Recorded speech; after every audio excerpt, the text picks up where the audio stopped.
आज धेरै विश्वासीको विश्वास डगमगाउनुको कारण प्रार्थना कमी भएर होइन, उपवास कमी भएर होइन। एउटा व्यक्तिको विश्वास डगमगाउनुको कारण त्यो व्यक्तिले आफ्नो विश्वासको जग चाहिँ व्यक्ति येशू ख्रीष्टमा नबसालेर त्यो व्यक्तिले आफ्नो विश्वासको जग चाहिँ वस्तुक र भौतिक थोकहरूमाथि बसालेको कारणले गर्दा हो। बुझ्दै हुनुहुन्छ? त्यही कारणले गर्दा मेरो प्रिय, हाम्रो विश्वासको जग चाहिँ संसारको थोकहरूमा बसाल्नु हुँदैन।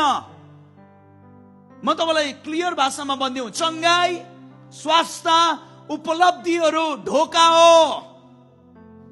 आज धेरै विश्वासीहरू ढोकाभित्र छिरेपछि मक्खै पर्छ।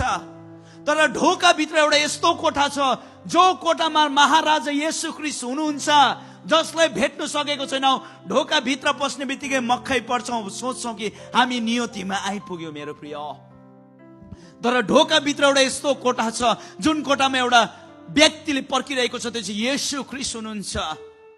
मेरो प्रिय, संसारको भौतिक थोकहरूमा मक्खै पर्दै गर्दा हामी येशू ख्रीष्टलाई नै पाउनुबाट हामी वञ्चित हुन्छौँ। हाम्रो उद्देश्य, हाम्रो गन्तव्य भनेको संसारिक थोकहरू होइन। हाम्रो गन्तव्य, हाम्रो उद्देश्य भनेको येशू ख्रीष्ट हो। एउटा व्यक्तिले जग्गा, बाइबलमा भनेको छ एउटा व्यक्तिले एउटा जमिनमा एउटा धन भेटायो अनि त्यो धन पाउनुको निम्ति उसले आफ्नो सबै बेचेर त्यो जग्गा किन्यो भनेको छ।